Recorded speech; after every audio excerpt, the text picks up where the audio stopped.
All right, a lot of sunshine and some warm temperatures once again as we start over in Cuero. Here's what we saw, though, today. Look at that, 87 degrees, 10 degrees above average. Nowhere near, though, back in 1929, we hit 98 degrees. So we're on the warm side again, but we are expecting a cool down coming up pretty soon. But here's our visibility. What's going to happen? Some of that warmer air moving over the cooler sea. Yeah, that's going to move into the sea fog, the advection fog. And again, visibility's getting taken down. So you want to drive on the safe side and the slower side. Looks to start breaking up maybe by about 8 or 9 o'clock in the morning. But again, visibility is getting taken down. So very much on the warm side. In the mid to upper 80s for highs, only dropping down into the low to mid 60s for lows. But by Tuesday, a front's going to come through, some cooler air. We'll see these temperatures get knocked down just a little bit for just a couple days before we start to warm up again. All right, that front passed through last night, and we'll look what happened. It really wrung out our atmosphere into the 30s and the 40s for our dew points as the moisture,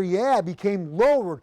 But just like that, we're going to see a warm front start moving back in with some of this return flow out of the Gulf. We'll start to see these numbers start to increase again as temperatures do as well. And we'll have that uncomfortable, stuffy conditions. Now, wind-wise, hey, high pressure keeping us pretty much on the stable and low wind side, so not too bad. A couple of days ago, really whipping around. We were seeing 30, 35, even some 40-mile-per-hour winds. All right, I talked about it. Just like that, though, a warm front starts moving back up into the area. Now, that's going to promote some rain showers, but we also have a cap, a lid on the atmosphere, and that is going to slow down the development of these showers. So we might not have too much in the way of rain, maybe just holding on to cloud covers. A lot of this moisture kind of runs into one another, and that warm front pushes through the area. But then maybe by the middle of the week, we can see that front start to come down, maybe into that Tuesday, Wednesday time frame. Okay, that could trigger some showers, creating some lift along the boundary. At the same time, a little bit of cooler air comes down. We're going to cool off for a couple days before we start to warm up. Okay, here's our future tracker.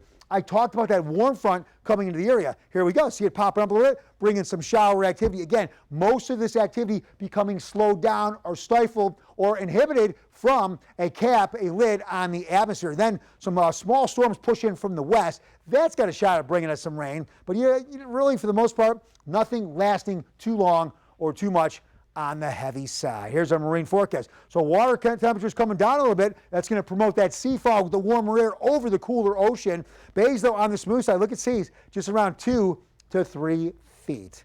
All right, so overnight we're dropping down to 57 degrees under partly cloudy skies. That's pretty much seasonal where we're supposed to be. And then for tomorrow, here is what we have, 81 degrees. We'll have those clouds, though, as that warm air starts pushing back up out of the Gulf, the moisture kind of running in to one another. And then looking ahead, here is what we have. We talked about that front. We go from 80 to 73. For a couple days, we cool off, but then we start to warm up again back into the 80s for the most part. We're holding on to a lot of cloud cover for a good portion of the week with a few rain days possible, 30, 40% chances.